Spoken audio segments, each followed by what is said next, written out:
మోకాల నొప్పులకు ఎటువంటి సర్జరీ లేకుండా ఎపియాన్ పెయిన్ క్లినిక్ అందిస్తున్న అత్యాధునిక చికిత్స.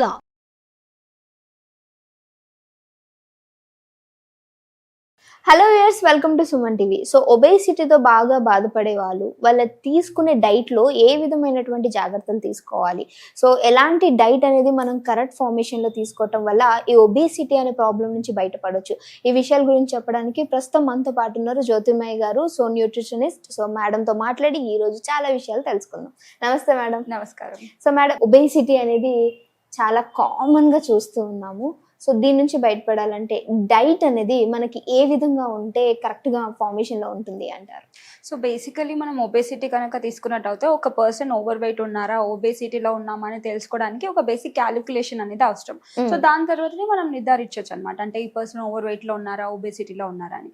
దానికి మనం బేసికల్ గా బిఎంఐ అనేది క్యాలిక్యులేట్ చేస్తాం. బిఎంఐ అంటే బాడీ మాస్ ఇండెక్స్ అంటాం. ఇది హైట్ కి తగ్గట్టు వెయిట్ ని క్యాలిక్యులేట్ చేసి, అంటే మీ ఎత్తుకి తగ్గట్టు బరువు ఉన్నారా లేదా అనేది క్యాలిక్యులేట్ చేసే ఫార్ములా అనమాట. So weight divided by height in metre square చేస్తాం అనమాట. సో ఇలా చేసిన తర్వాత క్యాలిక్యులేట్ అయిన తర్వాత ఒక పర్టికులర్ నంబర్ వస్తుంది. సో ఈ పర్టికులర్ నంబర్ ఏంటంటే 18.5 నుంచి 25 లోపల ఉండాలి.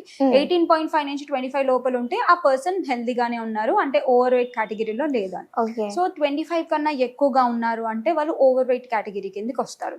సో 30 దాటితే టైప్ 1 ఒబేసిటీ, టైప్ 2 ఒబేసిటీ ఇలా పెరుగుతున్న కొద్దీ ఒబేసిటీ రేంజెస్ అనేవి పెరుగుతాయి అనమాట.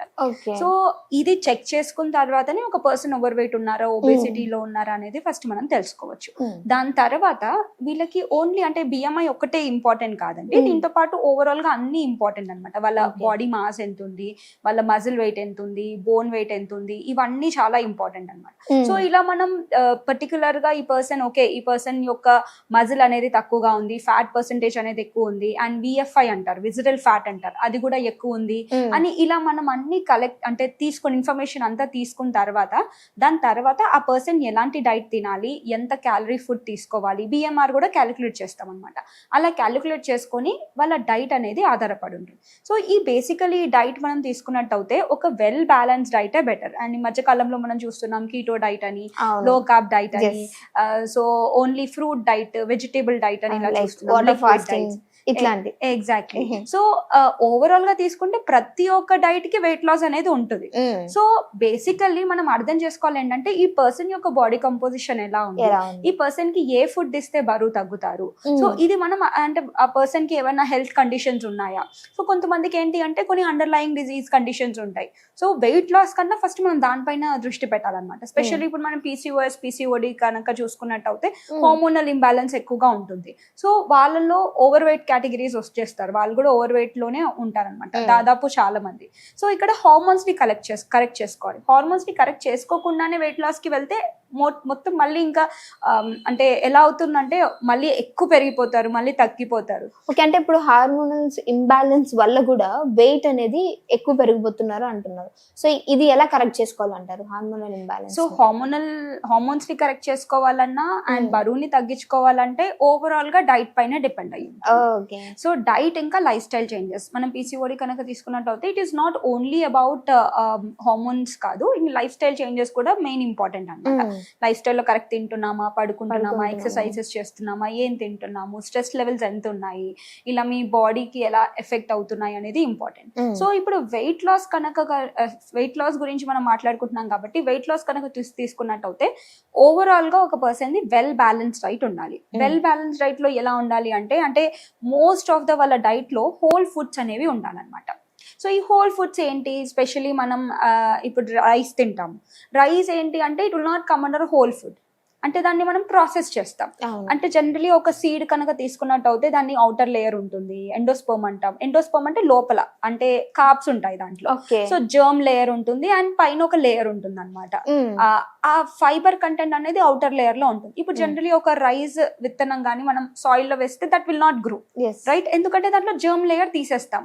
సో జర్మ్ లేయర్ తీసేసి ఏవైతే ఉంటాయో ఓన్లీ ఫైబర్ కంటెంట్ ఏం లేకుండా ఓన్లీ స్టార్చ్ ఉంటాయో that is a processed grain అన్నమాట. అలాంటివి మన డైట్ లో తీసేయాలి, అంటే తగ్గిచ్చేసేయాలి, లేదంటే తీసేస్తే మంచిది. ఇలా మనకి హోల్ ఫుడ్స్ అంటే ఎగ్జాంపుల్ ఇప్పుడు వైట్ రైస్ అనుకోండి, that's a process grain. Millets అనుకోండి, జొన్నలు, రాగులు, సజ్జలు, ఇవన్నీ ఏవైతే మనకి మిల్లెట్స్ అంటాం కదా, చిరుధాన్యాలు, ఇవన్నీ హోల్ గ్రెయిన్స్ అన్నమాట. సో ఇలా మీ డైట్ లో ఇంట్రడ్యూస్ చేసుకోవాలి. ఇది ఒక ఫస్ట్ మెయిన్ థింగ్ మనం చేంజ్ చేసుకోవాలి.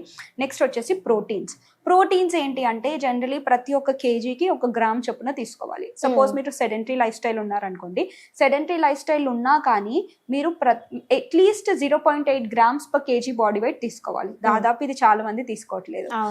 అండ్ ఇంకొకటి వచ్చేసి ఫైబర్ కంటెంట్. మీరు హోల్ ఫుడ్స్ తీసుకుంటే ఫైబర్ వస్తుంది, దాంతో పాటు ఫ్రూట్స్ అండ్ వెజిటేబుల్స్ కూడా ఎక్కువగా ఉండాలి. సో ఫ్రూట్స్ అండ్ వెజిటేబుల్స్ ఎక్కువగా తీసుకోవడం వల్ల ఫైబర్ కంటెంట్ పెరుగుతుంది. ఫైబర్ కంటెంట్ ఎప్పుడైతే పెరుగుతుందో అప్పుడు మన బాడీలో గట్ హెల్త్ ఇంక్రీజ్ అవుతుంది అనమాట.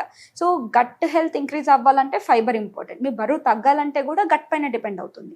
సో ఫైబర్ కంటెంట్ మీ డైట్లో ఎక్కువగా ఇంట్రడ్యూస్ చేసుకొని, ప్రోటీన్స్ కరెక్ట్గా తీసుకొని, కార్బోహైడ్రేట్స్ కనుక దృష్టి పెట్టి correct amount of carbohydrates, right unprocessed grains కనుక తీసుకున్నట్టు అయితే వెయిట్ లాస్కి చాలా బాగా హెల్ప్ అవుతుంది. ఓకే, అంటే మేడం ఇప్పుడు రైట్ టైం, సో రైట్ టైంలో తినడం కూడా అదొక మంచి హ్యాబిట్ అని అంటారు. అంటే ఎప్పుడు పడితే అప్పుడు తినేయటం వల్ల కూడా మనకు సంబంధించిన కార్బోహైడ్రేట్స్ కావచ్చు, లేకపోతే ప్రోటీన్స్ కావచ్చు, ఇవన్నీ బాడీకి అందవు అంటారు. సో రైట్ టైం అంటే ఇప్పుడు లంచ్ టైం కావచ్చు, లంచ్ టైం మనం 1 to 2 వేసుకోవచ్చు అంటారా? ఈ టైంలో మనం తీసుకోవచ్చు అంటారా? అండ్ దట్టు మనకు బ్రేక్ఫాస్ట్ వచ్చేసి బిఫోర్ 8 అని చెప్తూ ఉంటారు. అండ్ డిన్నర్ టైం వచ్చేసి 7 లోపు, ఈవినింగ్ 7 లోపు అంటారు. సో ఇదంతా కరెక్టేషన్ చేసుకోవాలంటే కరెక్ట్ ఫార్మేషన్ ఇదే అంటారా వాటికి timings? Yes, so correct right తినడం అనేది కూడా ఇంపార్టెంట్, రైట్ టైంలో తినడం అనేది కూడా చాలా ఇంపార్టెంట్. సో ఇప్పుడు మనం జనరలీ పాతకాలంలో మనం చూసుకున్నట్టు అయితే మన యాన్సిస్టర్స్ ఎలా తినేవాళ్ళు, సూర్యుడు ఉదయించిన వెంటనే స్టార్ట్ చేస్తారు, సూర్యుడు అస్తమించే లోపే తినేవాళ్ళు. So that is how metabolism works అన్నమాట. సర్కాడియన్ రిథమ్ అంటారు దీన్నే. అంటే నేచర్ కి తగ్గట్టు మనం ఫుడ్ ని అడాప్ట్ చేసుకోవాలి. అప్పుడే రైట్ టైంలో హార్మోన్స్ అనేది రిలీజ్ అవుతుంది. ఎర్లీ మార్నింగ్ కార్టిసోల్ ఎక్కువ ఉంటుంది, మళ్ళీ తర్వాత నైట్ టైంలో మనకి మెలటోనిన్ అనే హార్మోన్ రిలీజ్ అవుతుంది. అది నిద్ర రావడానికి హెల్ప్ అవుతుంది. మీరు ఆ టైంలో మెలటోనిన్ నిద్రపోకుండా మీరు ఇంకా ఎక్కువ ఫుడ్ తిన్నారనుకోండి, హార్మోనల్ ఇంబ్యాలెన్స్ కిందకి వచ్చేస్తుంది, బాడీ కరెక్ట్ గా వర్క్ అవ్వదు. సో మీరు అన్నట్టు ఎర్లీ మార్నింగ్ 8 o'clock కి కాకుండా, ఎగ్జాంపుల్ ఒక పర్సన్ లేస్తున్నారు, లేచిన వితిన్ 2 hours లోపల వాళ్ళు బ్రేక్ఫాస్ట్ ని కంప్లీట్ చేసేయాలి. సో మీరు ఎంత గ్యాప్ ఇచ్చారనుకోండి బాడీకి న్యూట్రియన్స్ అనేది అందదు. మీరు అన్నట్టు లంచ్, డిన్నర్ అగైన్ 6-7 లోపు కంప్లీట్ చేయడం ఇస్ అ బెస్ట్ ఆప్షన్. దాని తర్వాత ఇంకేం తీసుకోకపోవడం. You should give some gap, అంటే బాడీకి గ్యాప్ ఇచ్చారనుకోండి దట్ విల్ స్టార్ట్ రికవరింగ్ అనమాట. So almost all intermittent fasting మనం వింటూ ఉంటాం, ఇది కూడా ఇలాగే. సో ఎనీథింగ్ తినే టైం అనేది చాలా ఇంపార్టెంటే, అండ్ మనం ఏం తింటున్నాం అనేది కూడా ఇంపార్టెంట్. అవును, ఇవన్నీ వెయిట్ లాస్ కే హెల్ప్ అవుతాయి. ఓకే, సో ఇంకోటి ఏంటంటే మేడం, బ్రేక్ఫాస్ట్ విషయంలో చాలా మంది ఏం చేస్తూ ఉంటారంటే హెవీగా తీసుకుంటూ ఉంటారు. కొంతమేరకు అవును హెవీగా తీసుకోవడమే మంచిది అంటారు, కొంతమంది నో హెవీగా తీసుకోకూడదు అంటారు. మీరేమంటారు మేడం? సో బ్రేక్ఫాస్ట్ హెవీగా తీసుకోవాలి, బట్ హెవీ అనేది ఎలాంటిది అనేది గుర్తుపెట్టుకోవాలి. సో నేను 2 మసాలా దోశ తినేసాను, హెవీ ఫుడ్ తిన్నాను, so is that healthy? And next ఇంకొకటి, నాకు న్యూట్రిడెన్స్, క్యాలరీ డెన్స్ అంటాం.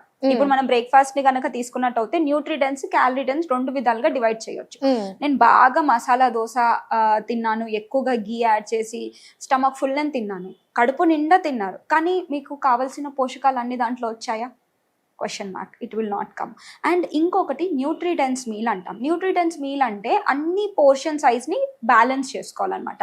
కార్బోహైడ్రేట్స్ కానివ్వచ్చు, ప్రోటీన్స్ కానివ్వచ్చు, ఫ్రూట్స్ అండ్ వెజిటేబుల్స్ ఆ మీల్లో ఉండాలి.